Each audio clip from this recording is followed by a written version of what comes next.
sihlale namakhosi ukubona ngiyejena nje angingekho nje so ashubaka manje shaka sengiyafana uthi-ke baba bathethelele ngoba lokho bakwenzayo even when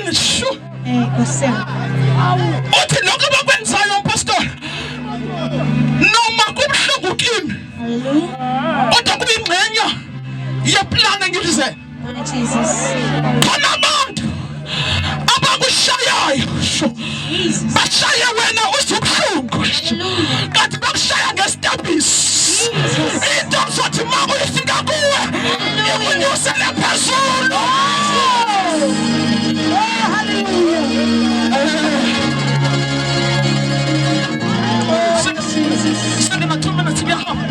Amen. Thank you, Jesus. Oh,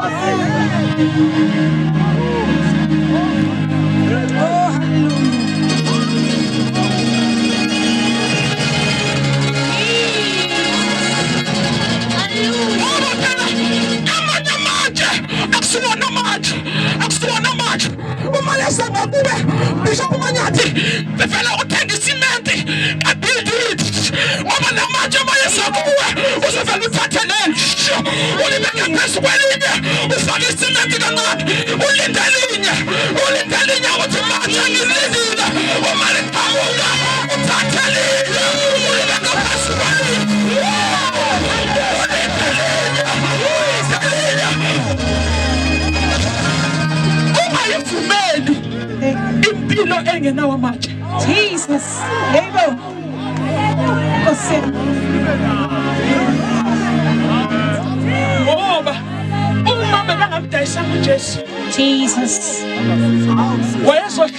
Jesus. Hallelujah. Jesus. And ukuze kumbuleke uKristu kumele kufe Jesu. Amen. Ngoba uJesu masefile uKristu uyavela. Athi la angakazi ukufikelela khona eUjesu. Uyakwazi ukufikelela eUKristu. Athi aselimpopo ngesikhathi esodwa. Simdumisa ukushipembu kahle. Ishipembu matiboya kwa ushikocha uthembeka. Sifike kwazi uNatali. Sihlangana sibe babili sibe bathathu. Sithi uyinkosi. Iyangasimula. Akekho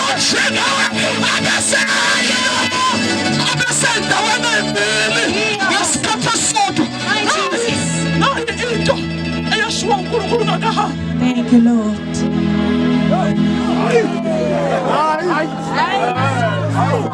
Thank you, Jesus.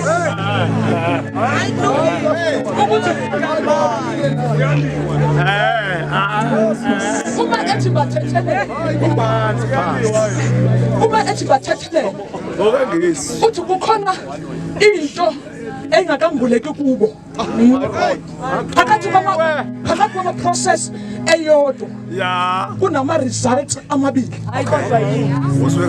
Ngibeke kahle phakathi kwe-process eyodwa kunama-results kunama-destinations are expected from the same process.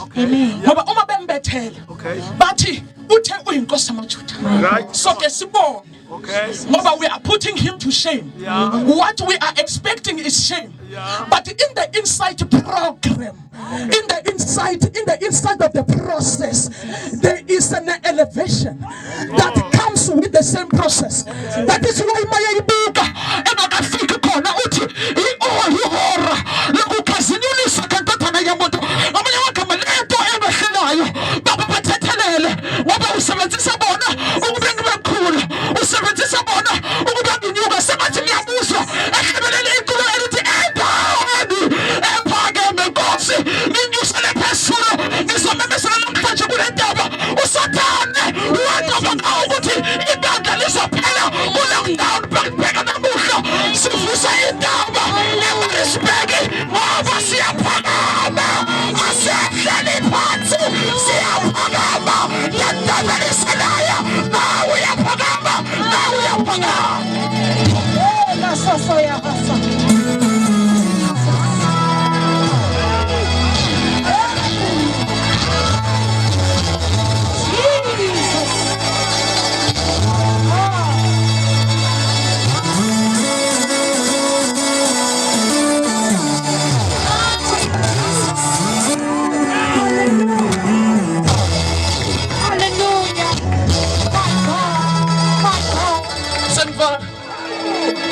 babukele abakwazi abakwenzayo.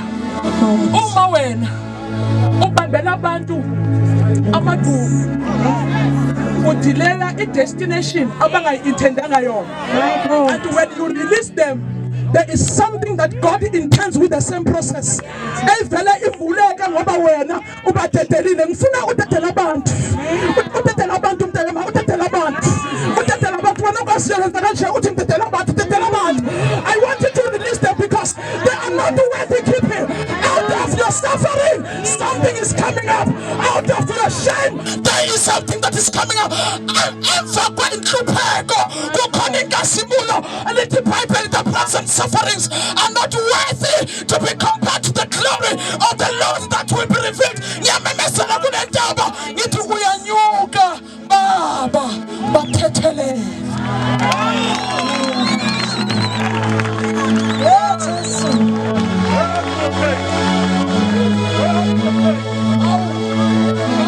Hallelujah. Yo bazalwane ake shaya izandla sijana kuNkulunkulu. Praise the Lord. Yo namhlanje uzoba njengomuntu ohlohla isibhamu. Yabo umuntu ohlohla isibhamu efaka inhlamvu ufuna sigcwale. Mase sigcwele bese yodubula kahle sigcwele. Uzoloku uyibamba nje ibamba. So sifika number 7 ngoba konakele kakhulu. Praise the Lord. Usenjalo bazalwane. Let's welcome on stage bazalwane. Pastor Kate Amin bazalwane. Pastor Kate Amin bazalwane. Tushaye izandla bazalwane phambili. Pastor Kate Amin.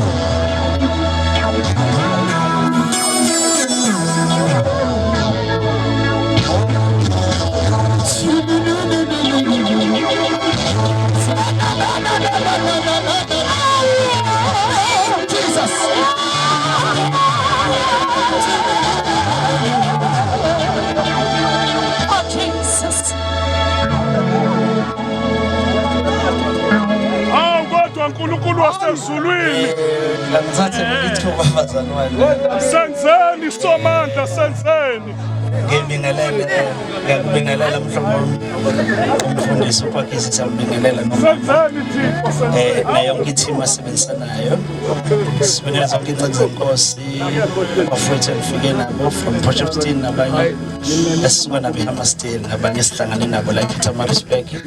Bingelela bonke abazalwane abakhona egameni lenkosi yethu Jesu Kristu, amen. Bazalwane ngiyabonga kakhulu ukulithola leli thuba.